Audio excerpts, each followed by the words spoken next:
성경 말씀 요한복음 16장입니다. 요한복음 16장은 167페이지에 있습니다. 요한복음 16장, 오늘은 16절 말씀에서부터 33절 말씀까지 요한복음 하반부를 다 봉독하겠습니다. 16장 16절입니다.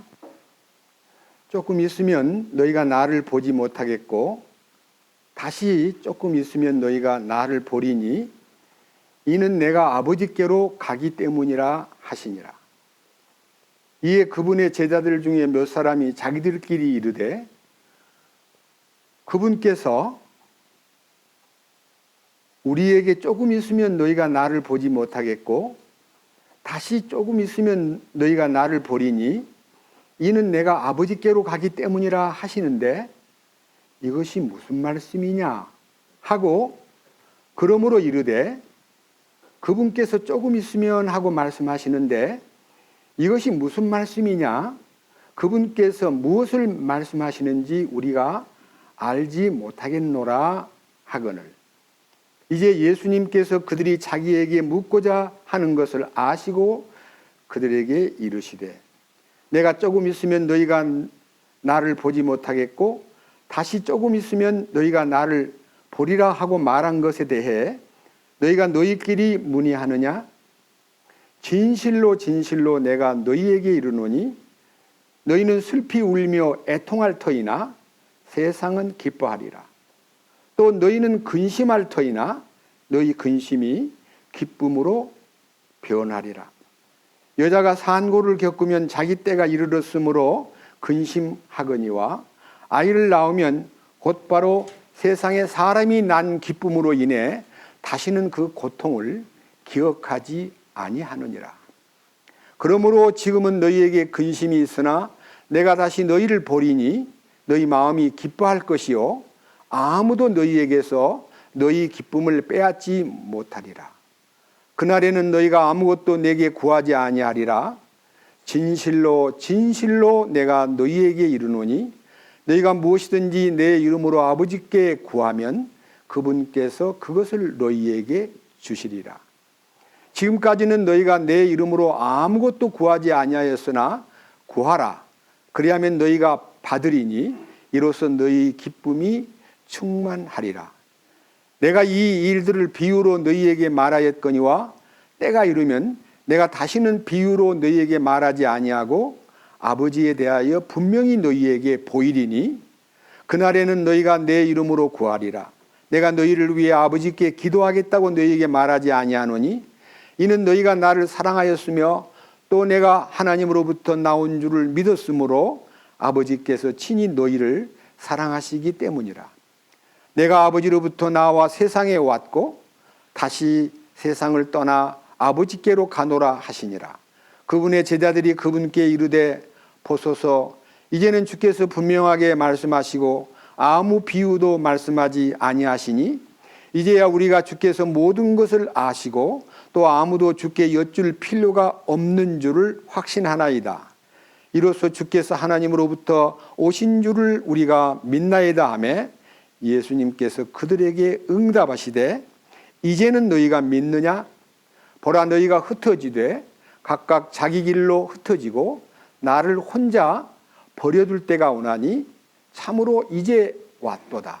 그러나 내가 혼자 있지 아니하니 아버지께서 나와 함께 계시기 때문이라. 너희에게 이 일들을 말한 것은 너희가 내 안에서 평안을 누리게 하려 함이니라. 세상에서는 너희가 환난을 당할 터이나 기운을 내라. 내가 세상을 이기었노라 하시니라. 33절 말씀까지를 봉독했습니다. 다시 한번 기도드리겠습니다. 거룩하신 주님, 진심으로 감사드립니다. 오늘도 이 요한복음 16장 하반부의 말씀을 읽었습니다. 주님께서 이 말씀 안에 담긴 하늘에 속한 신비를 열어주시고 우리는 이 말씀의 비밀을 깨달음으로써 우리 삶 속에 영적으로 풍성해질 뿐만 아니라 하나님의 거룩에 참여하고 하나님의 이기심에 참여함으로 우리로 하여금 이기는 자로 이 세상을 살아갈 수 있도록 이끌어 주시옵소서. 입술을 주장하시고 표현과 생각을 주장하시고 주님을 나타내시옵소서. 이 말씀에 담긴 하늘에 속한 뜻을 더 밝히 우리에게 보여주시고 성령의 기름 부음 안에서 이 말씀이 우리에게 영적 양식이 되고 우리의 삶에 커다란 공급이 될 수 있도록 이끌어 주시옵소서. 우리를 구원해 주시고 이기는 길로 인도하시는 주 예수님 이름으로 기도드렸습니다. 아멘. 지금 이 요한복음 제가 계속해서 14장부터 17장까지의 내용을요, 매우 심도 깊게 다른 복음서에는 없는 이 큰 뜻을 밝혀 드리고 있습니다. 문제는 이 요한복음 14장, 15장, 16장, 17장 이 내용은 언제 말씀하신 거냐? 그 장면을 여러분들이 그 시기를 포착하면요, 굉장히 은혜가 되기 때문에 13장으로 가보겠습니다. 요한복음 13장 1절, 이제 6월절 전에 예수님께서 자기 때가 이르러 자기가 세상을 떠나 아버지께로 가야 할 줄 아시고 세상에 있던 자기 사람들을 사랑하시되 끝까지 사랑하시니라. 그 다음 2절, 저녁 식사가 끝날 무렵에 이제 마귀가 시몬의 아들 가룟 유다의 마음 속에 그분을 배반하여 넘겨주려는 생각을 넣었더라. 이때가 언제겠습니까?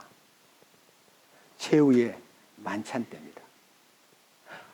마가의 다락방에서 주님이 이제 최후의 만찬을 떼고 그 다음에 이제 겟세마네 동산으로 올라가야 되고 그 다음에 거기서 체포돼 가지고 그 다음 밤새도록 가야바의 법정에서 신문을 당하고 거짓 증인들로 인해서 아주 죄를 덮어 씌워 가지고 아침에 날이 밝자마자 한 6시쯤 돼 가지고 빌라도의 법정으로 끌고 가서 죽여달라고 막 소리를 질러 가지고 예수님이 3시간 만에 사형 선고를 받고 오전 9시에 십자가에 못 박히는 장면과 죽음을 앞에 둔 바로 전날에 일어난 메시지입니다.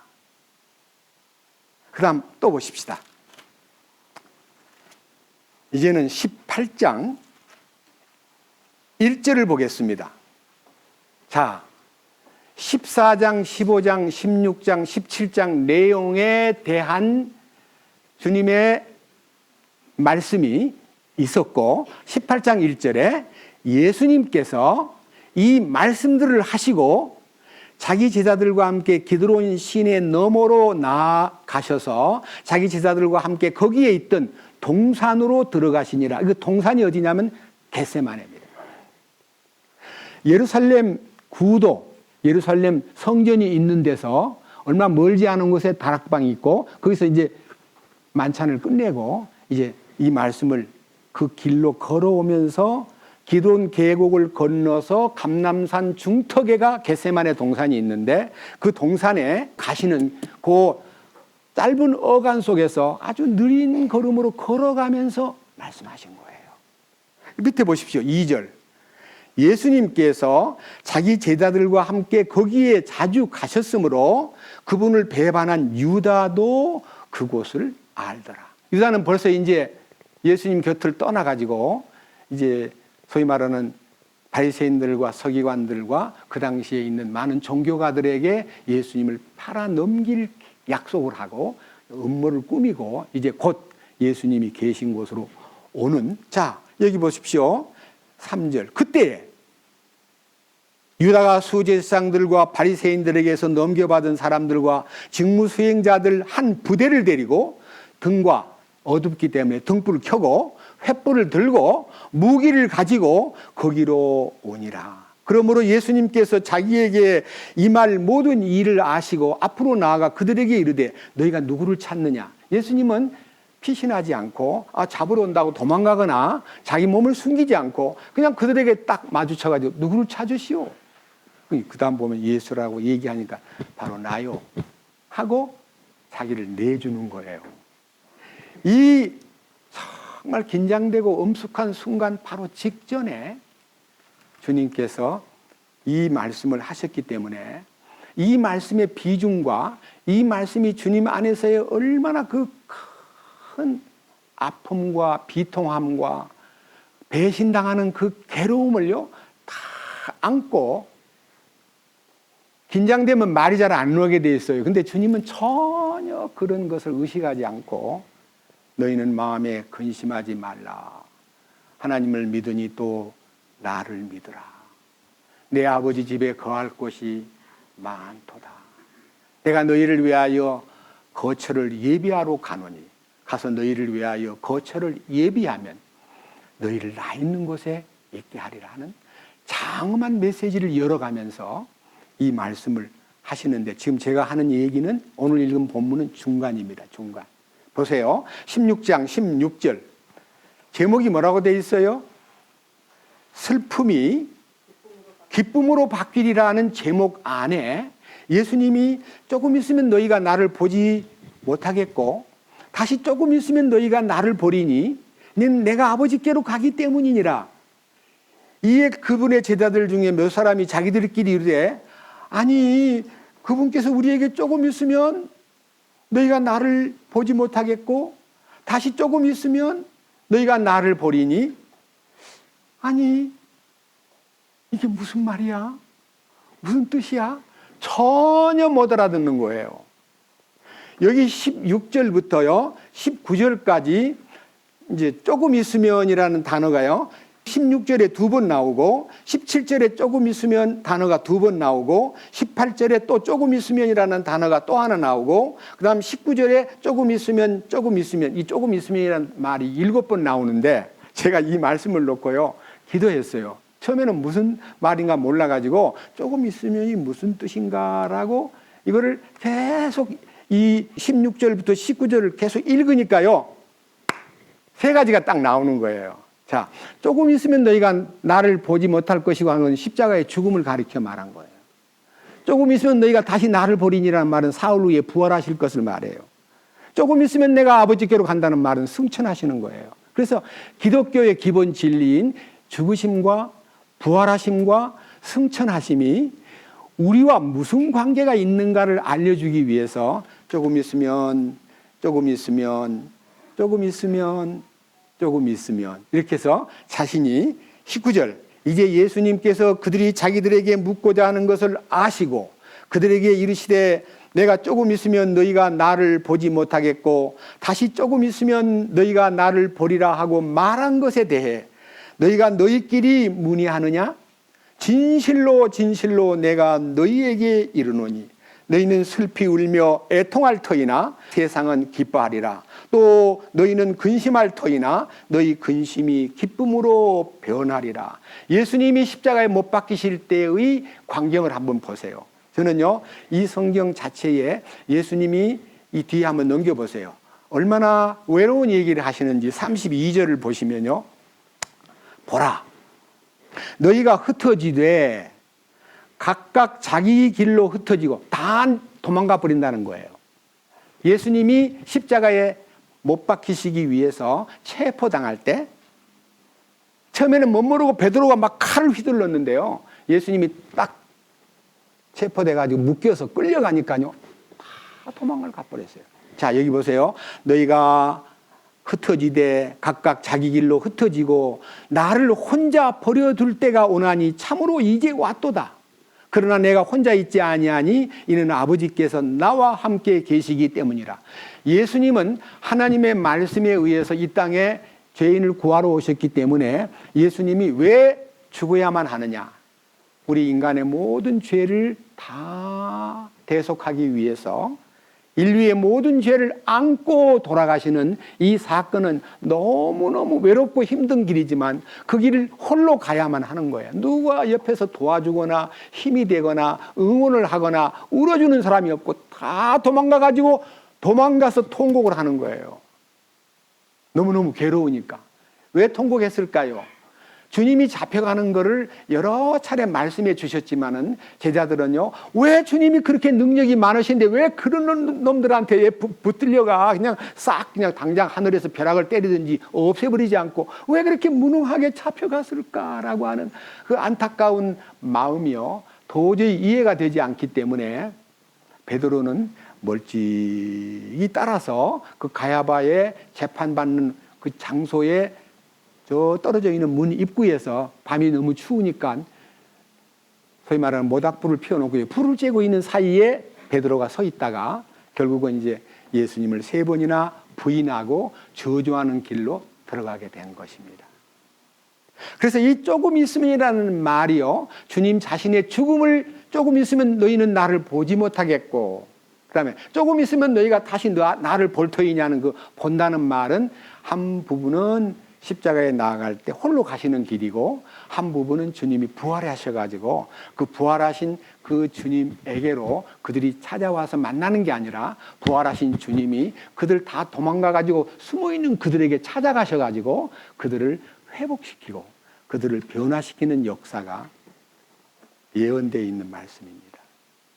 그래서 우리는요, 우리 주님이 십자가를 지실 때 홀로 가신 길이건만 이 십자가의 그 길이 우리를 위한 2가지 사건, 하나는 죄를 깨끗게 하기 위한 대속의 죽음만 십자가에서 치른 게 아니라 그 놀라운 죽음 안에는 우리의 모든 무능과 우리의 모든 세속적인 모든 더러운 사상과 우리의 모든 타고난 모든 본성과 우리의 모든 정말 악독한 사탄으로부터 주입된 죄성을 원죄라고 합니다. 그 죄성을 완전히 소멸시키는 십자가의 능력을 우리에게 나타내시기 위해서 그분이 십자가를 지신 것입니다.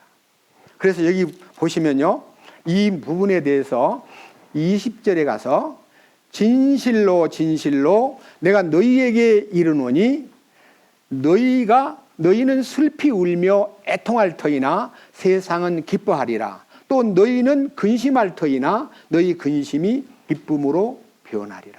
우리 주님이 십자가를 지시고 돌아가시는 이 일이 그 당시 예수님을 따르던 사람들의 마음속에는요, 엄청난 실망, 우리를 구원해 주기 위해서 돌아가시는구나, 이렇게 기대를 거는 사람은 아무도 없었어요.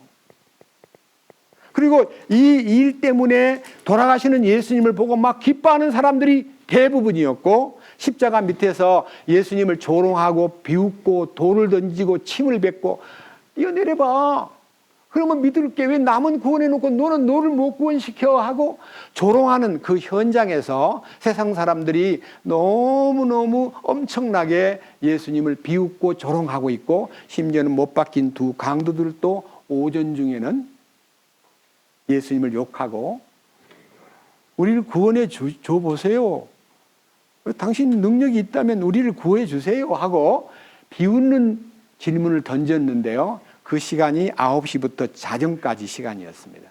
그러니까 다시 말하면 3시간 동안이었습니다. 근데 12시부터 오후 3시까지 갑자기 지구가 까만 어둠으로 덮였습니다. 여러분, 6월절은요 저녁 때 해야 되는데 예수님을 아침에 십자가에 못 박았기 때문에 정오가 됐을 때 가장 밝은 시간에 하늘이 어두워지면서, 여기 한번 보세요. 그 부분에 대해서 성경적으로 장면을 한번 이렇게 조명해 보면요, 너무너무 놀라운 장면이 나옵니다. 마가복음 성경으로 가서 그 예수님 못 박히시는 그 장면을 보겠습니다. 자, 마가복음 15장 25절에 때가 삼시가 되매 그들이 그분을 십자가에 못 박으니라. 삼시라는 말은요, 아침에 일어나면 해가 뜰 때가 그 당시 시간으로는 1시입니다. 그러니까요, 2시, 3시는요 9시를 얘기합니다. 예수님이 9시에 십자가에 못 박혔습니다. 그 다음 밑에 보세요.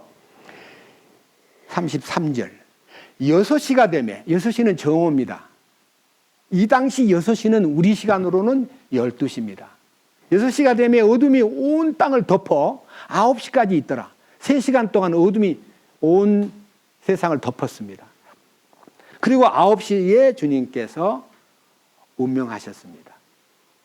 그러니까 십자가에서 6시간 동안 계셨습니다.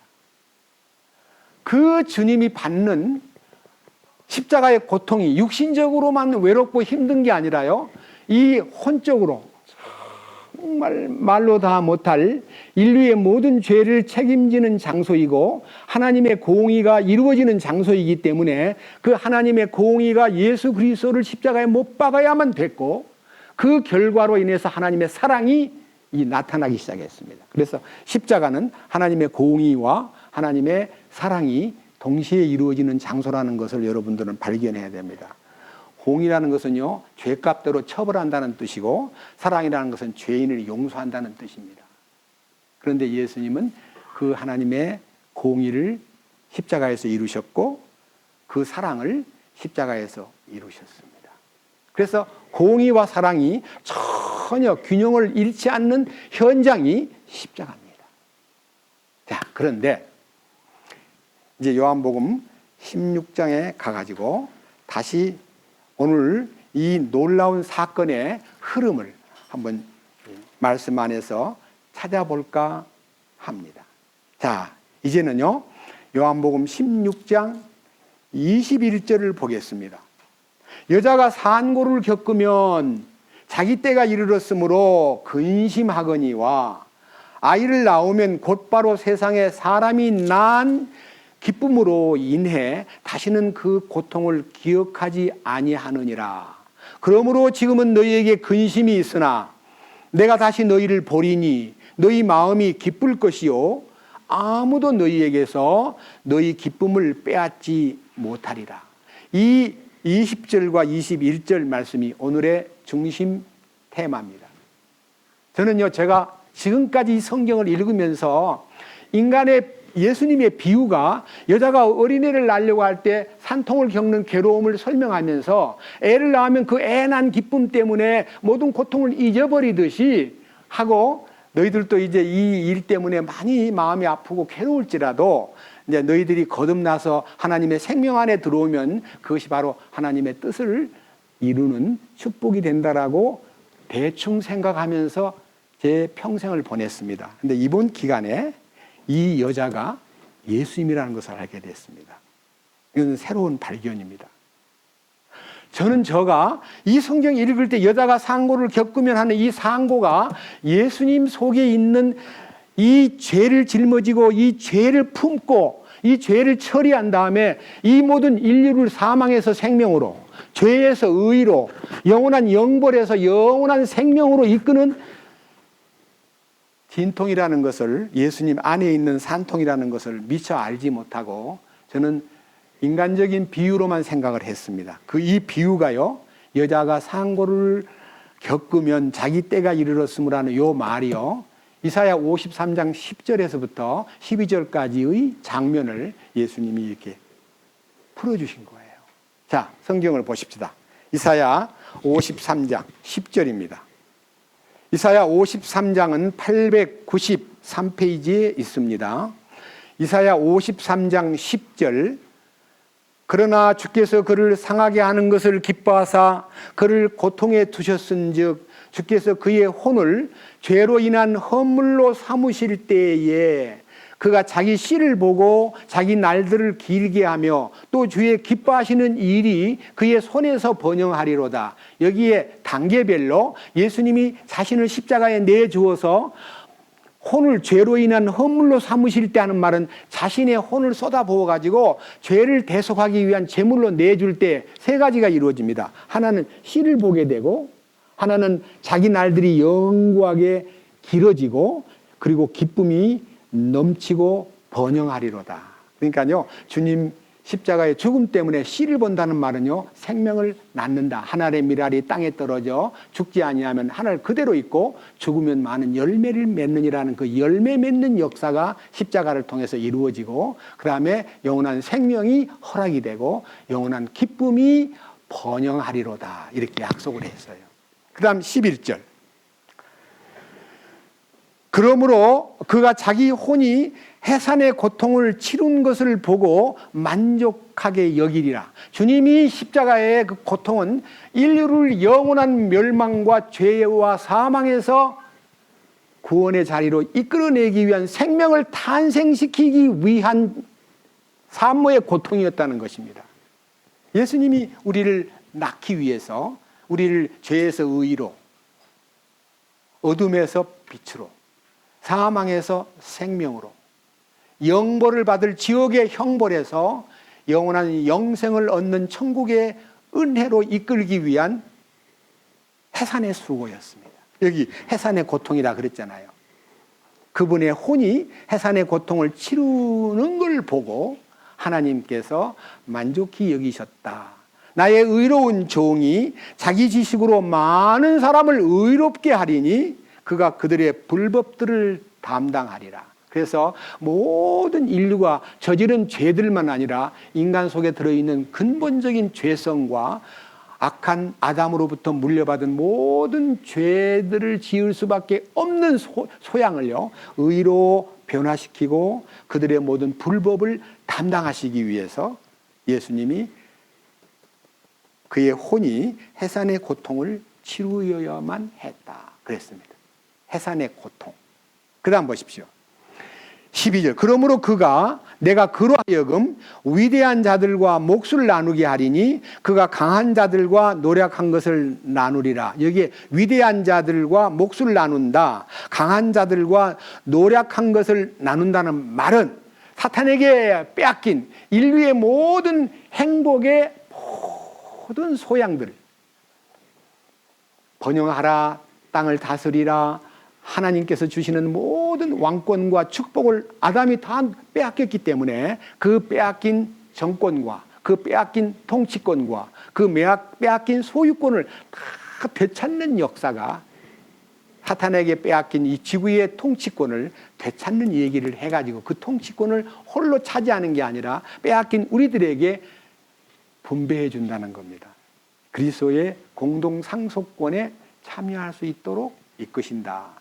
그러기 때문에 그가 자기 혼을 쏟아부어 죽기까지 하며 범법자들과 함께 계수되었기 때문이니라. 그는 많은 사람들의 죄를 담당하였으며 범법자들을 위해 중보하였느니라. 여기에 우리가 주의해서 말씀을 읽어봐야 될 내용들은요, 이사야 53장 4절에서부터 6절까지의 얘기는요, 전부 다 우리의 죄들 때문에, 우리의 범법들 때문에, 여기 5절에 그러나 그는 우리의 범법들로 인하여 부상을 당하고 우리의 불법들로 인하여 상하였노라. 이 말은요, 합해서 예수님은 죄들 때문에 죽었습니다. 그러나 여기서 말하는 이 53장 12절에는 많은 사람의 죄를 담당했다는 것입니다. 죄들은 저질른 우리의 불법을 말하고 자범죄를 말하고, 여기서 말하는 죄라는 단수는 우리의 근본적인 내적인 죄, 혼의 죄, 우리의 타고난 아담의 본성, 원죄에서 우리를 해방시켰다는 뜻입니다. 그래서 우리가 혼의 구원을 받으면요, 원죄가 해결돼요. 예수님을 믿고 그가 흘린 피값을 의지할 때 죄들이 깨끗해졌지만 십자가에 연합을 할 때 혼이 깨끗해지면서 우리의 원죄, 죄를 지을 수 있는 가능성과 내재된 인간성을 깨끗하게 만드는 거예요. 그래서 은혜 위에 은혜라는 것은요, 죄들을 깨끗게 해준 것만 아니라 내 속에 들어있는 죄를 깨끗게 하는 이 축복에 참여할 때에 우리로 하여금 주님의 의를 나타내는 사람으로 비로소 우리 삶이 변화되는 것을 느끼게 되는 거예요. 그래서 우리 가운데 지금 많은 분들이요, 이 혼의 구원에 대한 메시지를 듣고요, 자기가 죽었구나, 자기가 처리되었구나, 아 감사합니다 하고 새로운 인생으로 거듭나는 축복을 느끼는 분들이 우리 가운데 많이 지금 나타나고 있는 것입니다. 이 부분에 대해서 여러분들이 눈을 뜨기를 진심으로 간구합니다. 여기 다시 이제 요한복음을 보기 전에요, 이사야 26장 하나를 보겠습니다. 이사야의 26장 안에 이사야가 기록한 이 말씀 속에 주님이 해산의 수고를 치르는 이 일에 대해서 자, 이사야 26장 16절 17절 말씀을 제가 읽을 때에 이 말이 무슨 뜻인가를 여러분의 마음속에 이사야 53장 11절과 견주어 생각하시기 바랍니다. 26장 16절 주여 그들이 고난 중에 주를 찾아 싸우며 주의 징계가 자기들 위에 임할 때에 기도를 쏟아부었나이다. 오 주여 아이벤 여인이 출산할 때가 가까이 이르러 고통 중에 산통을 겪으며 부르짖음 같이 우리가 주의 눈앞에서 그러하였나이다.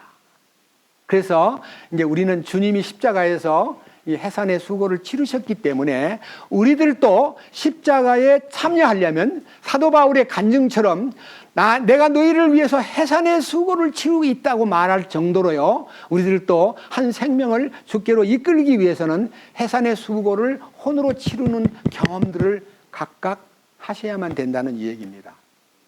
징계를 받을 때에 우리가 기도를 쏟아부었다는 말은요, 우리는 징계를 받는다는 말은 저주받은 거 아닙니다.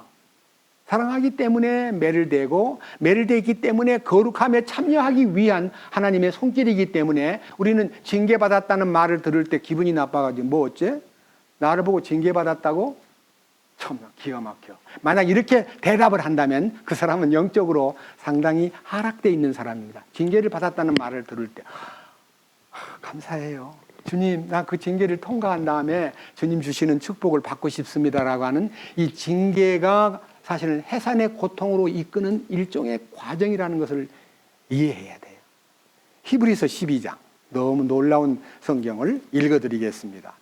자, 히브리서 12장으로 가가지고 징계와 그 징계의 목적을 우리가 다시 한번 말씀 안에서 보겠습니다.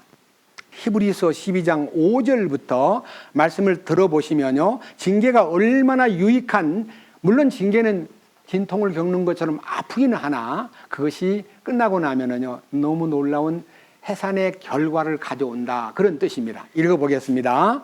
5절 또한 자식들에게 하듯 너희에게 말씀하시는 권면을 너희가 잊었도다. 이르시되 내 아들아 너는 주의 징계를 멸시하지 말며 그분께 책망을 받을 때 낙심하지 말라. 주께서 사랑하는 자를 친히 징계하시고 자신이 받아들이는 아들마다 채찍질 하시느니라 하셨느니라. 너희가 징계를 견디어내면 하나님께서 아들을 대우하듯 너희를 대우하시나니 아버지가 징계하지 않는 자가 무슨 아들이냐.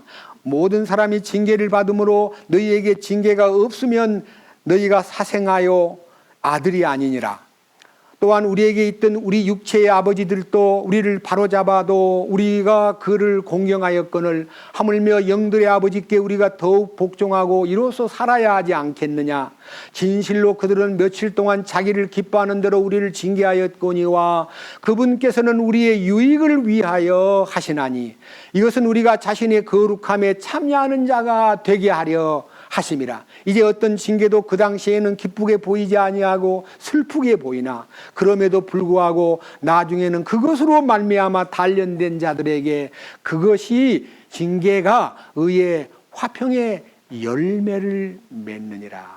그래서요 여기 10절에는 그 징계를 통해서 자신의 거룩함에 참여하도록 이끌어주고, 그 다음에 징계를 받을 때는 슬프게 보이고 기쁘게 보이지 않을지라도 그 징계를 단련을 통과하고 나면 의의 화평의 열매를 맺게 해준다 그랬습니다. 여러분 혹시나 문제가 생겼을 때 내가 징계를 받는구나라고 느낄 때요 싫어하지 말고 주님이 나의 이 작은 부분을 다스리는구나, 내가 잘못 살고 있는 이 부분을 나를 깨우쳐 주기 위해서 이런 환경을 만들어 주시는구나. 주님 고맙습니다. 당신의 거룩하심과 당신의 거룩한 의의 열매를 맺는 그 평화의 열매를 맺는 자리로 이끄심을 인하여 감사합니다. 그래서 누가 나한테 징계받아서 그러면 고마워, 맞아, 이렇게 말할 수 있는 사람이 돼야 되는 거예요.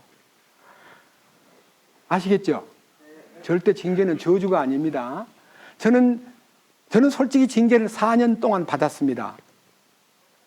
1997년부터요 만 4년 동안요 징계의 손길 아래서 말로 다 못할 외로움과 아픔과 눈물과 탄식으로 보냈습니다. 그런데 그 징계를 다 통과하고 나니까요, 주님의 거룩이 탁 나타나면서 저를 깨끗한 주님의 십자가의 능력 안으로 이끌어주는 경험을 하게 되는 것입니다. 여러분 모두도 어떤 징계도요, 다르게 받고 주님 앞에 그 아픔을요, 잘 견디어내면 주님이 그렇게 말씀하십니다. 다시 요한복음 16장 말씀 읽었던 20절을 다시 봅니다. 진실로 진실로 내가 너희에게 이르노니 너희는 슬피 울며 애통할 터이나 세상은 기뻐하리라. 또 너희는 근심할 터이나 너희 근심이 기쁨으로 변하리라. 여자가 상고를 겪으면 자기 때가 이르렀으므로 근심하거니와 아이를 낳으면 곧바로 세상에 사람이 난 기쁨으로 인하여 다시는 그 고통을 기억지 아니하느니라. 그러므로 내가 지금은 너희에게 근심이 있으나 내가 다시 너희를 보리니 너희 마음이 기뻐할 것이요 아무도 너희에게서 너희 기쁨을 빼앗지 못하리라. 이 말은요, 징계를 통해서 죽음으로 이끌어가는 경우가 많은 것을 저는 경험했습니다.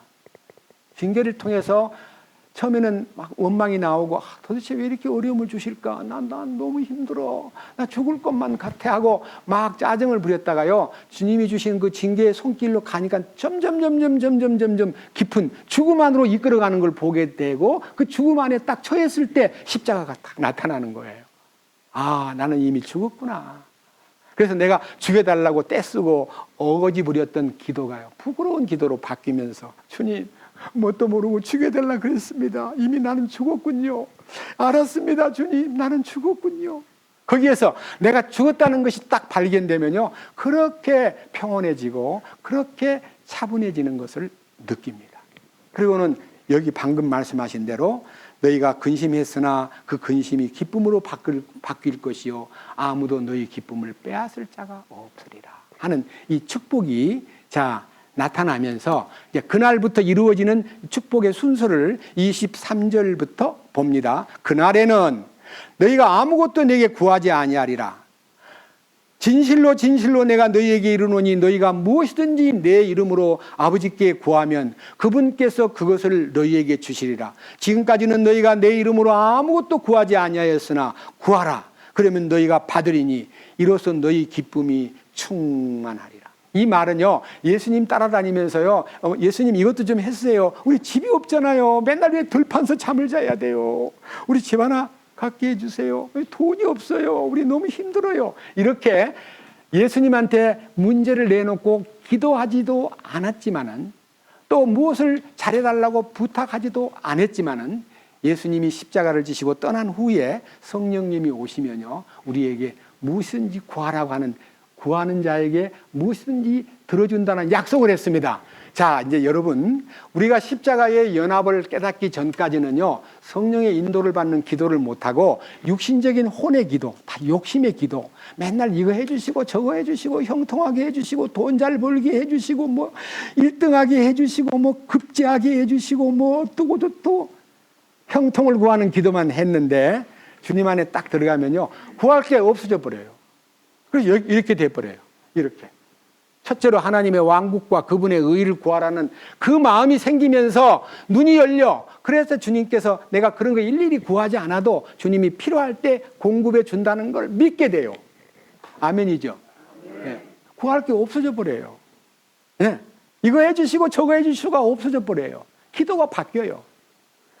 그래서 우리 주님이 25절, 내가 이 일들을 비유로 너희에게 말하였거니와, 여자가 해산 고통에 대한 얘기를 비유로 말했던 것처럼 이제 내가 다시는 비유로 너희에게 말하지 아니하고 아버지께서 너희에게 분명히 보여준다. 이제는 내가 한 이 말이 실제가 되어서 너희 삶에 나타난다. 죽음의 의미가 나타나고 부활의 의미가 나타나고 주님이 승천하신 그 축복이 나타난다. 그래서 너희가 십자가의 죽음 안에서 자신도 함께 연합이 되고 그의 부활 안에서 하나님의 의가 나타나고 그의 승천 안에서 우리의 미래의 왕좌가 보임으로써 주님, 그 당신이 하나님 오른편에 앉았던 그 왕자리가 바로 저에게 허락한 통치권의 자리임을 믿습니다.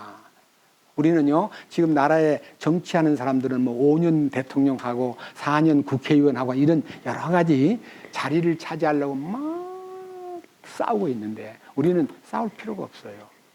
십자가에 연합만 하면 천년 왕국에서 천년 동안 왕 노릇할 수 있는 놀라운 권리를 우리한테 주님이 임명권을 이미 결정해 놨기 때문에 우리는 그 거룩한 왕국의 왕권에 동참할 사람들이기 때문에 우리는 우리 자신을 훈련을 받아야 돼요. 이번에 대통령 되신 분이요, 몇 달 만에 대통령 된 것 같아요. 과거에 대통령 꿈을 꾸신 분이 아니에요. 정치도 잘 몰라요. 그러니까요, 막 비난하고, 네가 뭐 한다고, 네가 피레미가, 이제 천연병이 뭘 안다고 하고 막 야단을 치는데요. 그분이 다른 사람들보다 훈련을 적게 받았기 때문에 이제 대통령이 된 후에 엄청난 훈련을 받아야 됩니다. 근데 우리는요, 지금 우리에게 천년왕국의 통치권에 참여하기 위해서 우리를 훈련시키는 방법이 다양하게, 자율훈련도 있고 타율훈련도 있어요. 여기 계신 여러분들이 이 설교 듣는 시간은 자율이 아니고요, 강하게 말씀에 딱 붙잡혀 있어야 돼요. 근데 바깥에 나가면 자율이 돼요.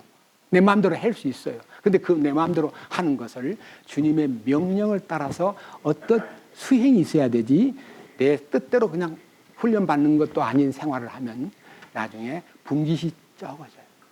통치권의 영역이요, 10거울을 차지하라, 5거울을 차지하라 하는 거울을, 다시 말하면 볼륨이, 왕국의 보상의 볼륨이 크기도 하고 작기도 하는데, 여러분이 하는 말이, 나 크게 안 차지해도, 나 성 하나만 차지해도, 옛날에 성주도 잘 살았대, 나 성주 될래. 여러분, 한 마을만 차지해가지고 그걸 다스리는 사람은 결국은 왕은 왕인데 동장밖에 안 되는 거예요. 여러분, 주님 앞에 가서 왕권을 얻을래요, 동장권을 얻을래요? 얘기해 보세요. 동장, 동네 하나 맡아가지고. 아니잖아요. 나라가 많은데 나 같은 사람 어디 끼겠나? 아니요. 엄청납니다. 그래서 우리 주님께서 이 축복을 이기는 자에게 왕권을 준다고 했기 때문에 말씀 하나 읽어보고 이 부분은 여러분이 짚고 넘어갑시다. 요한계시록 2장입니다. 요한계시록 2장 25절입니다.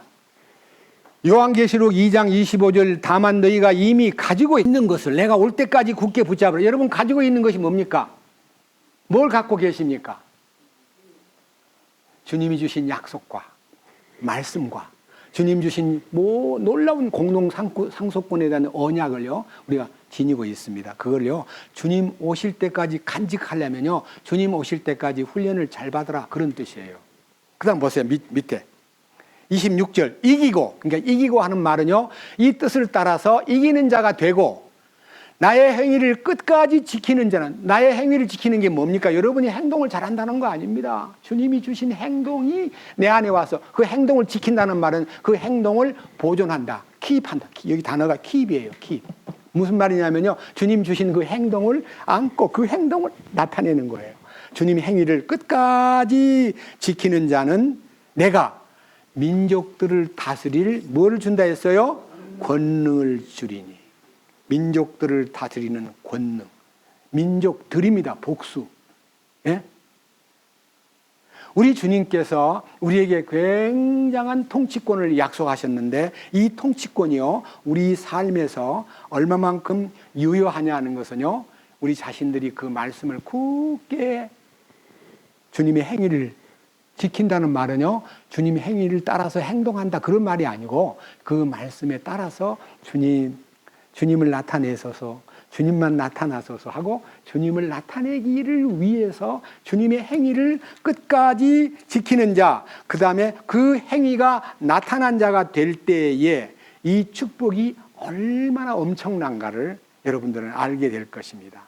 그래서 우리 주님께서 나에게 구하라는 말은요, 여기에 나타나 있는 이 마태복음 6장 33절에 있는 그의 왕국과 그분의 의를 구하라. 그게 이제 우리가 주님 앞에 기도할 제목이라는 것을 잊지 마시기 바랍니다. 그 다음 다시 요한복음 이제는 16장을 갑니다. 이 부분에 대한 좀 더 심도 깊은 조사를 하기 위해서 저는 기도를 좀 했습니다. 무슨 기도를 했냐 하면요, 16장 다시 아까 본문 보았던 내용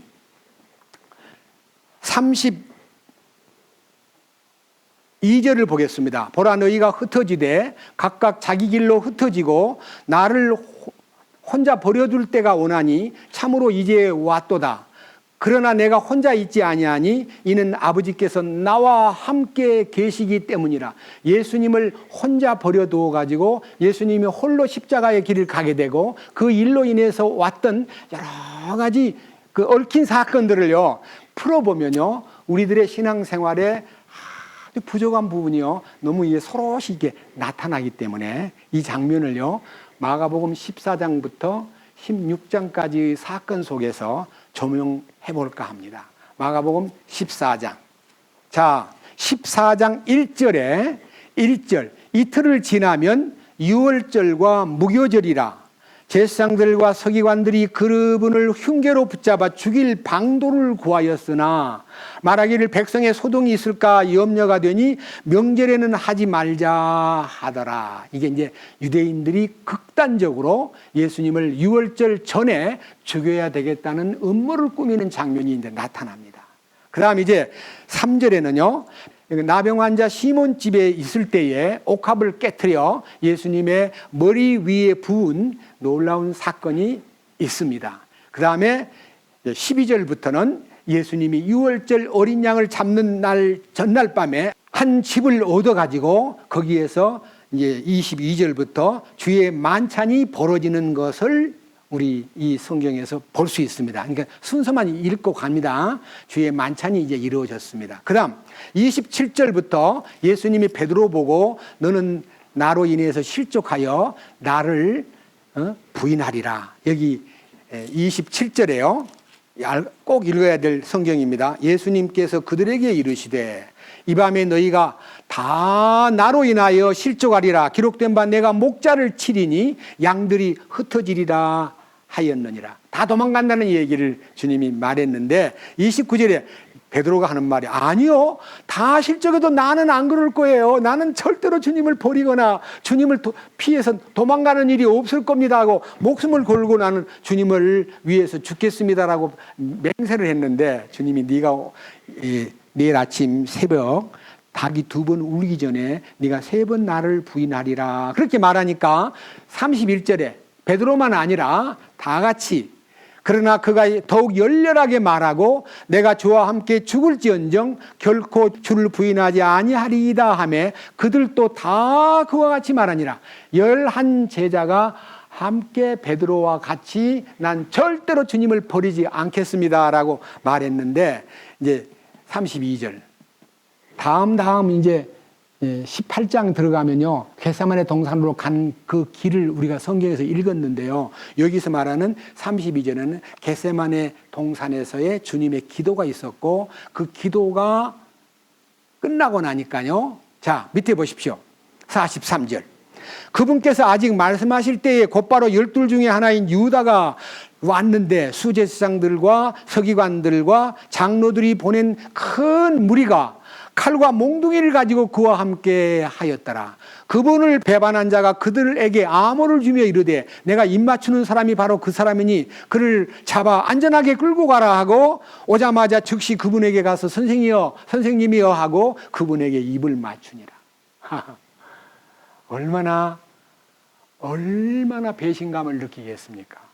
예수님이 붙잡혔습니다. 밑에 보세요. 46절 그들이 그분에게 손을 대어 그분을 붙잡거늘. 자 이제 그분을 붙잡는 순간 예수님이 붙잡히는 순간에요 예수님을 따라다니던 제자들이요 예수님을 보호해야 되고 목숨을 걸고 무슨 일이요 하고 막 반항해야 되는데 여기 50절 보면 깜짝 놀랄 일이 있습니다. 예언대로 되었습니다. 나를 혼자 버려둘 때가 온다. 뭐라고 되어 있습니까? 그들이 다 그분을 버리고 도망가 버렸다. 예수님은요 이 세상 사람에게도 배신을 당했지만 자기를 따르는 제자들마저도 주님이 붙잡혔을 때 목숨을 바쳐서 주님을 따른다고 맹세했던 그들이 몇 시간도 안 됐는데 예수님을 버리고 다 도망가 버렸어요. 그런데요 자 53절 그들이 예수님을 대제사장에게로 끌고 갔는데 그와 더불어 모든 수제사장들과 장로들과 서기관들이 모여 있더라. 베드로는 멀찍이 떨어져 그분의 뒤를 따라 대제사장의 관저에까지 들어가 하인들과 함께 앉아 불을 쬐며 몸을 녹이더라. 수제사장들과 온 공회가 예수님을 죽이려고 그분을 대적할 증인을 구하되 아무도 찾지 못하였으나, 여기 뒤에 이제 쭉 나오는 게요, 증인이 안 나오니까 막 헤매고 있다가요 거짓 증인이 나타나가지고 58절에 저분이요 성전을 홀고 사흘에 짓는다고 엉터리 같은 소리를 했습니다. 맞습니다. 우리 들었습니다. 맞습니다. 맞습니다. 하고 타니까 저런 나쁜 사람이 어디가 있냐. 무슨 성전을 46년 동안 지은 성전을 사흘 동안에 일으킨다고 저런 망령된 말을 한 사람, 전 죽어야 된다고 예수님을 사형 선고를 자기들끼리 내놓고 하는 말이, 자 64절 신성모독하는 말을 너희가 들었도다. 너희 생각은 어떠하냐 하며 그들이 다 그분을 죽을 죄를 지은 자로 정죄하고 그분을 향하여 어떤 자들은 그분께 침을 뱉기 시작하며 그분의 얼굴을 가리우고 주먹으로 그분을 치며 그분에게 대언하라. 너를 때린 사람이 누구냐 하면서 예수님을 때리는 사람들이 생기고, 그 다음 66절 이하에서는 베드로가 예수님을 3번이나 부인하고 저주하는 장면이 나옵니다. 근데 여러분 한 가지 꼭 알아야 될 부분을 그 다음 장 15장에서 보겠습니다. 예수님 돌아가셨습니다. 예? 예수님 돌아가셨어요. 15장에 빌라도에게 넘겨지고 그 다음에 사형 판결에 아까 읽었던 성경대로 15장 25절에 오전 3시 우리나라 나이로 9시에 십자가에 못 박히고, 그 다음에 33절에 6시가 되어 온 땅이 어둠이 덮여서 9시까지 이르렀다가 9시에 예수님이 큰 소리를 지르면서 운명하셨어요. 운명하시는데 37절에 예수님께서 큰 소리를 외치시면서 숨을 거두시고 성전의 휘장이 위에서부터 아래까지 찢어져 버렸습니다. 그리고 그분이 돌아가셨습니다. 자, 돌아가셨는데 42절 이하를 보면요 기가 막혀요. 예수님이 돌아가시면 여러분 아무리 못되게 도망을 갔더라도 와서 그 시신을 챙겨야 돼요, 안 챙겨야 돼요? 아무도 챙기는 사람이 없었어요. 얼마나 예수님이 그 죽음의 길이 외롭고 홀로 가는 길이었겠어요. 밑에 보십시오. 42절 그날은 예비일 곧 안식일 전날이므로 이제 저녁이 되었을 때에 아리마대 요셉이 와서 담대히 빌라도에게 예수님의 몸을 간절히 구하니라. 그는 존경받는 공회원이요 역시 하나님의 왕국을 기다리는 자더라. 빌라도는 그분께서 벌써 죽으셨을까 하고 이상히 여겨 백부장을 불러 그분께서 죽은 지 오래되었느냐고 그에게 묻고 백부장에게 그것을 알아본 뒤에 몸을 요셉에게 주매. 그래서 요셉이 이제 예수님을 자기가 준비해 놨던 그 무덤에 모시고 갈 때 여자들 몇 사람이 뒤에 따라가요. 47절에 보면요 막달라 마리아와 요새의 어머니 마리아가 그분을 둔 것을 보더라. 그러니까요 장례식 하는 광경을 제자들은 참여하지 않았어요. 저는요 이 성경을 보면서 예수님을 따르던 제자들마저 주님의 장례식에 참여도 안 하고 주님 시신을 챙기는 것마저도 두려워하고, 이런 모습을 볼 때 우리가 얼마나 나약한 존재인가를 예수님의 사도들을 통해서도 이렇게 감지할 수가 있었어요. 16장입니다. 자, 이제 안식일이 지나고 막달라 마리아가 이른 새벽에 이제 무덤에 갔습니다. 그런데 무덤에 가보니까 무덤이 비어 있는 거예요. 그래서 막 애통하는 마음으로 아니 누가 시신을 훔쳐갔나 하고 막 두리번거리니까 천사가 나타나가지고 그분은 살아나셨다 하는 통보를 해주셨어요. 그리고 이 일을요. 자, 밑에 보세요. 9절, 16장 9절. 이제 예수님께서 주의 첫날에 일찍 일어나신 뒤에 전에 친히 몸속에서 7 마귀를 내쫓아 주신 막달라 마리에게 처음으로 나타나시니라. 그녀가 가서 그분과 함께 있던 사람들이 애곡하며 슬피 울고 있을 때에 그들에게 고하였는데, 아니 돌아가신 지 지금 사흘 동안 제자들은 그냥 울고만 있는 거예요. 숨어가지고 울고 있다가 이제 마리아가 거기 가가지고 11절 그들은 그분께서 살아계시다는 것과 그녀에게 보이셨다는 것을 듣고도 믿었더라, 뛰었더라, 좋아했더라 그랬어요? 믿지 않은 거예요. 그 다음 또 누가복음 24장에 엠마오의 두 제자가 예수님을 만나가지고 예수님 만나자마자 그들은 예루살렘으로 올라가서 예수님 살았다는 걸 증거했죠. 네? 그 증거에 대한 12절을 보세요. 그 뒤에 그들 중 두 사람이 걸어서 시골로 갈 때에 그분께서 다른 모습으로 그들에게 나타나시니라. 그들이 가서 남은 사람들에게 고하되 그들은 역시 뭐하였더라? 세상에. 엠마오의 두 제자가 예수님 만난 이 얘기를 강하게 증거해도 믿지를 않는 거예요. 평생 못 들은 이 얘기를 들으니까 그러는 거예요. 우리가 부활을 믿은 것도요, 듣자마자 믿은 거 아니에요. 오래 걸렸어요. 저도요, 예수님 부활을 참으로 내부활로 깨닫기까지는 30년이라는 세월이 흘렀습니다. 말로는 믿었는데요, 실제 속에 이루어지지를 않았어요. 보세요, 또 14절 슬픈 얘기입니다. 그 뒤에 11제자가 음식 앞에 앉았을 때에 그분께서 그들에게 나타나사 그들의 믿지 아니하는 것과 마음이 강팍한 것을 꾸짖으시니 이는 그분께서 일어나신 뒤에 그분을 본 자들의 말을 그들이 뭐하였더라? 세상에. 예수님이 아무 말 안 하고 돌아가셨다가 아무 말 안 하고 부활했으면 못 믿을 일이라고 생각할 수 있지만 세 차례나 내가 죽고 부활한다는 얘기를 많이 들려주었건만 그 말이 그들에게 레마로 들리지 않고요, 지식으로도 쌓여있지도 않고 안 믿기 때문에 주님이 직접 나타나가지고 11제자를 모아놓고 꾸짖는 거예요. 어떻게 너가 나를 못 믿느냐? 바로 나야. 내가 부활한 나야. 다른 성경에 보면요, 내 손에 못자국을 보아라, 내 옆구리에 창자국을 보아라, 다 보여주니까 그때야 믿는 거예요. 근데 그 중에 10제자만 보았고 도마라는 제자가 안 보았기 때문에 예수님 오셔서 우리 친히 손을 보여주셨고 우리한테 옆구리를 보여주시면서 살았다더라 하니까 도마가 하는 말, 나는 못 믿겠어. 나는 봐야 돼. 나는 꼭 봐야 돼. 그렇게 해서 이 도마마저도 꼭 봐야 돼 하니까요, 예수님이 8일 후에 다시 나타나가지고 도마야 나야 하고 친히 보여주셨어요. 그때 도마가 나의 주시며 나의 하나님이십니다 하고 고백하면서 자기의 부끄러운 고백을 할 때 보고 믿는 자도 복이 있지만 보지 못하고 믿는 자가 더 복이 있다고 주님께서 말씀해 주셨어요. 이런 제자들, 이런 형편없는 제자들을 예수님이 어떻게 했느냐? 요한복음 20장으로 가겠습니다. 요한복음 20장 다음에 강의하겠지만요, 우선 미리 땡겨서 한번 보겠습니다. 요한복음 20장. 이 시간이 언제냐 그러면요, 19절. 20장 19절입니다. 그 뒤 같은 날 곧 주의 첫날 저녁 때에 주님이 부활하시는 그날 밤에 그 말을 못 믿는 사람, 아침에 일찍이 가서 무덤에서 보고 이 일을 했다는 소식을 전해 듣고도 못 믿는 그들에게, 자, 주의 첫날 저녁 때에 제자들이 유대인들을 두려워하여 모인 곳에서 문들을 닫았는데 예수님께서 오셔서 한가운데 서서 그들에게 이르시되 너희에게 평강이 있을지어다 하니라. 그분께서 이렇게 말씀하시고 자기의 두 손과 자기의 옆구리를 그들에게 보이시니 그제야 제자들이 주를 보고 반가워하더라.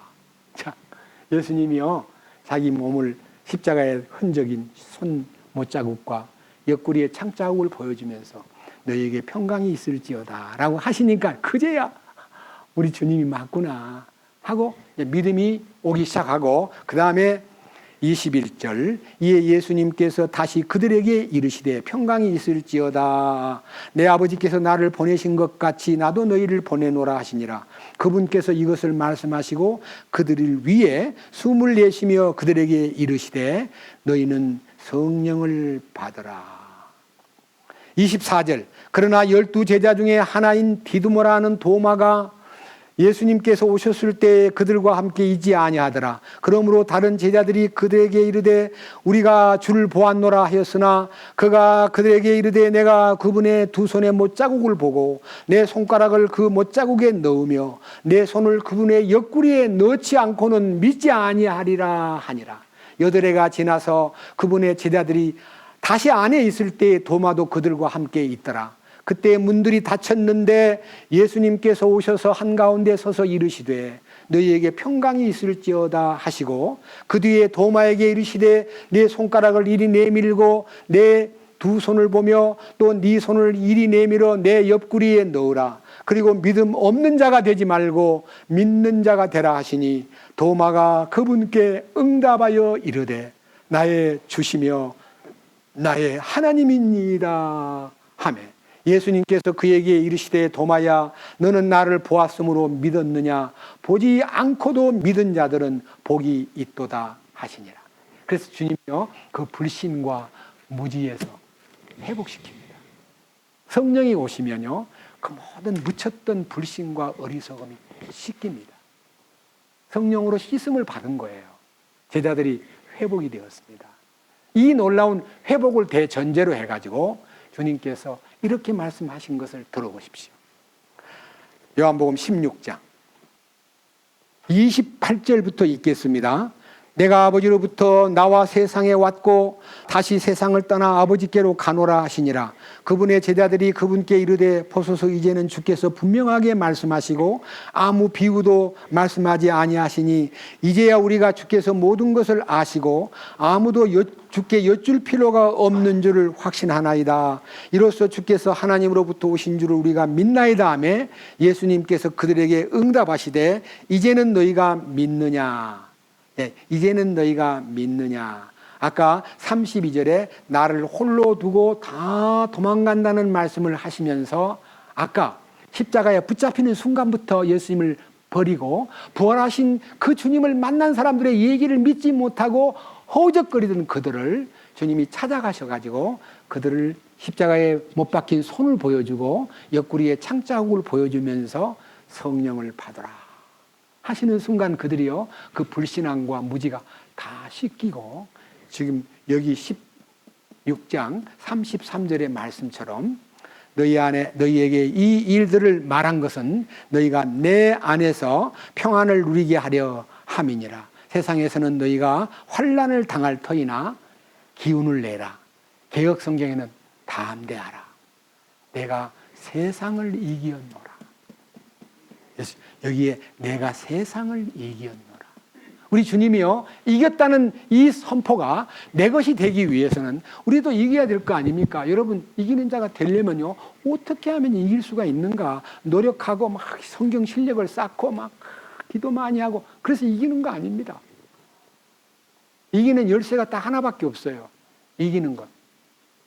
요한 1서 5장으로 가서 어떻게 우리도 승리자가 될 수 있는가를 말씀에서 발견해 보겠습니다.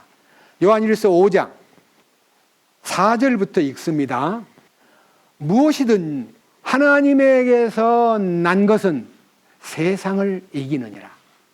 세상을 이기는 승리는 이것이니 곧 우리의 믿음이니라. 여러분 믿음이라는 게 아까 제자들이 예수님 붙잡히는 순간부터 도망가가지고 예수님 부활하신 순간까지도 그들은 예수를 믿지 않고 숨어 있었고 벌벌 떨고 있었는데 주님이 나타나셔가지고 무엇을 주셨습니까?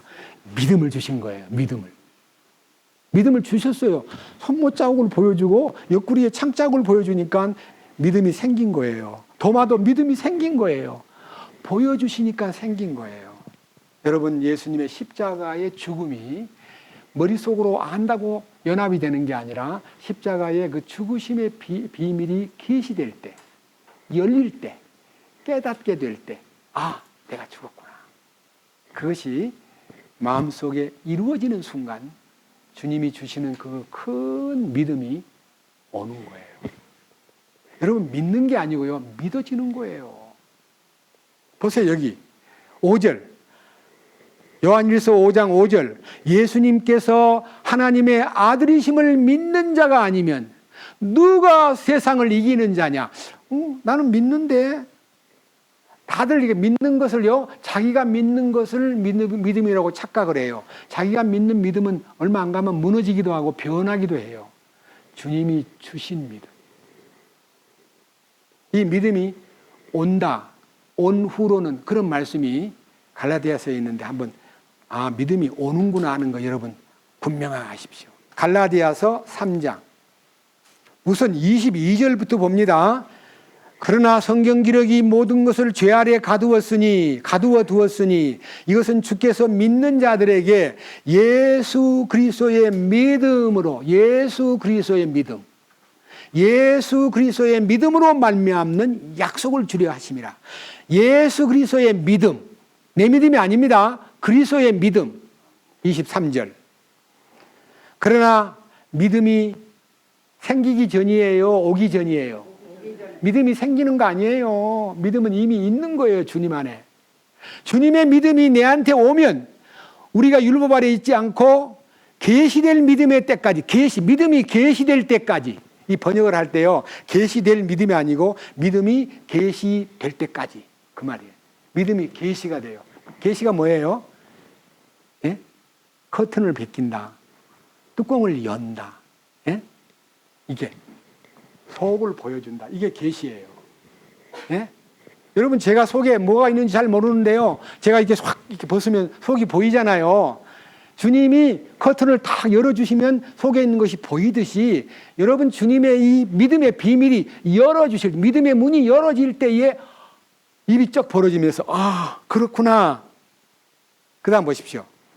24절. 그런즉 율법은 우리를 그리스도에게로 인도하는 훈육 선생, 옛날 성경에는 몽학 선생이라는 말이 더 좋은 것 같아요. 깨우칠 몽자가 들어가니까. 근데 여기에 훈육 선생이 되었으니 이것은 우리가 믿음으로 의롭게 되게 하려 함이라. 믿음을 통해서 의로워진다는 것이 놀라운 비밀인데, 그 믿음은 25절 뭐라 그랬어요? 그러나 믿음이 온 뒤에는 어떻게 돼요? 더 이상 우리가 훈육 선생 아래 있지 아니하노라. 너희가 다 그리스도 예수님을 믿는 믿음으로 말미암아 하나님의 아이들이 되었나니 너희 중에서 그리스도 안으로 침례를 받은 자는 그리스도로 옷 입었느니라. 그리스도 안으로 침례 받는 게 뭡니까? 침례를 받기는 받는데 혼자 받은 것은요, 그리스도를 옷 입지 못한 거예요. 그리스도 안으로 침례를 받는 것은요, 주님의 죽음 안으로 침례를 받는 거예요. 그때 나는 주님의 의의 옷을 입게 되는 거예요. 그리스도를 옷 입게 되는 거예요. 예수님을 옷 입는 것이요, 쉬운 게 아니에요. 주님의 죽음에 연합을 할 때 옷을 주셔요. 근데 그 옷을 입었는가 물어보면요, 잘 모르겠는데요.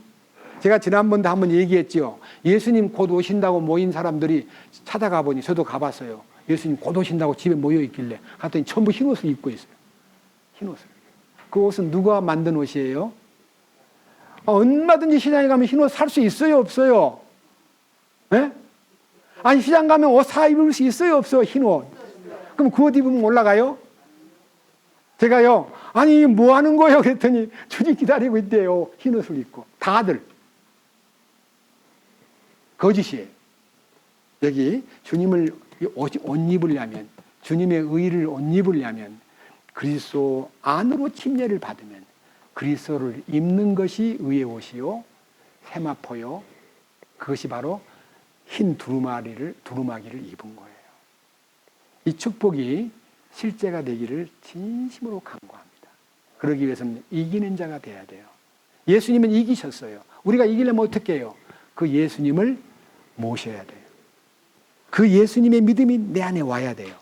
그 다음 이기는데 어떻게 이기는가? 그 이기는 현상을 고린도후서 2장에서 보겠습니다. 고린도후서 2장. 어떻게 이기는가? 종종 이기는가? 근근히 이기는가? 항상 이기는가? 보겠습니다. 고린도후서 2장 14절. 찾았습니까? 항상 우리를 그리스도 안에서 승리하게 하시고, 승리를 하는데 종종 해요, 간간히 해요, 어떤 때는 하고 어떤 때는 못 해요. 항상 하는 거예요. 항상 우리를 어떻게 하면? 그리스도 안에 있으면 승리가 이루어져요. 그리고 우리를 통해 모든 곳에서 그분을 아는 냄새를 풍기게 하시는 하나님께 이제 감사하노라. 예수님의 향기가 납니다. 여러분, 우리가요, 점심시간에 이제 근무하다 말고 점심시간에 막 너무 맛있게 중과 뭐 고기를 먹자 해서 먹었더니 막 마늘이 좀 맛있어가지고 생마늘을 먹었어요. 먹고 이제 사무실에 탁 들어가가지고 탁 앉았는데 여직원들이 지나가다가, 아, 마늘 냄새 너무 나요. 못 잡섰어요. 마늘 많이 먹으면 남에게 마늘 냄새 나요, 안 나요? 그럼 그거를 기분 나빠하면 안 돼요. 나 마늘 많이 먹었어. 미안해. 그러면 되지. 예수 많이 먹으면 무슨 냄새가 나요? 예수님 냄새가 나는 거예요. 여기에 우리를 이기게 하시고 우리를 통해서 모든 삶 속에서 그리스도를 아는 냄새를 풍기게 하시는 하나님께 감사드립니다. 15절, 우리는 구원받은 사람에게는 그리고 멸망하는 사람에게나 하나님을 향한 그리스도의 향기로운 냄새니 한 부류는 우리의 냄새를 맡고 사망의 냄새를 느끼고 한 부류는 생명에 이르는 생명의 냄새를 만나니 누가 이것을 감당하리요? 그렇습니다. 우리는 주님을 나타내는 냄새를 세상 사람들은 싫어할지 몰라도 우리는 우리 주님을 나타내는 사람으로 살아야 됩니다. 그러기 위해서는 주님을 많이 잡수셔야 됩니다. 아시겠죠? 주님을 찬양합니다. 그래서 우리가 이기는 자가 된다는 것은요, 우리가 더욱더 주님을 의지하고 담대하게 흔들림이 없이 주님 침례를 통해서 주님의 죽으심에 동참하면 주님이 갈라디아 2장 20절 말씀처럼 내가 그리스도와 함께 십자가에 못 박혀 있나니 그럼에도 불구하고 사노라.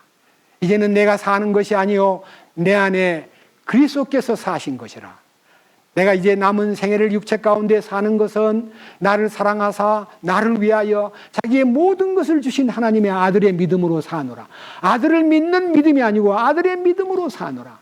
첫째는 십자가의 연합, 두 번째는 주님이 내 안에 오셔서 왕이 되신 것, 세 번째는 아들의 믿음으로 사는 이 놀라운 변화가 우리의 영적 삶을 보장하고 우리 주님이 오늘 이 요한복음에 조금 있으면 하는 주님의 말씀이 내가 조금 있으면 하는 말은요, 곧 체포돼가지고 그 다음날 십자가에 돌아가시고 사흘 만에 부활하시고 그 다음 40일 동안 자기를 나타내다가 승천하신 이 짤막한 얘기를 조금 있으면 너희가 나를 보지 못하겠고 조금 있으면 너희가 다시 나를 보리니 이제는 내가 마지막 날 아버지께로 가미니라 하는 예수님의 죽음, 내 죽음, 예수님의 부활, 내 부활, 예수님의 승천, 내 승천이 되면 우리는 그의 충만함 속에서 이기는 자로 그의 영광스러운 공동상속권에 참여할 자로서 분명하게 참여할 수 있다는 사실을 오늘 이 요한복음 강해를 통해서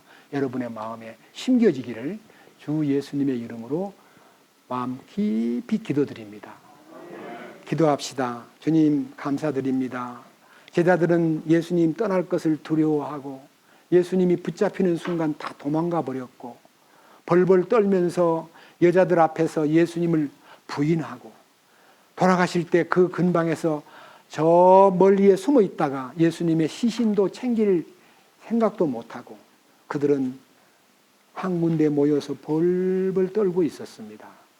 그러한 사람들 곁으로 주님이 친히 찾아가셔서 그들의 믿음 없음을 꾸짖고 그들에게 사신 당신의 손바닥의 못자국과 옆구리에 찔린 창자국을 보여주시면서 그들에게 주님의 그 거룩하신 성령을 주심으로써 그들의 믿음이 깨지고 그들의 속에 있던 무지와 불신 속에 주님의 믿음을 주심으로써 변하여 새 사람 된 제자들의 모습을 볼 때에 주여 우리들에게도 주님 한 분만을 주목하고 주님을 모신 상태에서 이기는 자로 이 세상에 살기 위해서 먼저는 주님의 죽으심에 연합이 되어 침례를 받고 그를 통해서 예수 그리스도를 옷 입음으로써 우리가 예수님의 놀라운 능력을 나타내는 통로로 존재하고 살아갈 수 있도록 이끄시옵소서. 우리 주 예수 그리스도의 이름으로 기도드렸습니다. 아멘.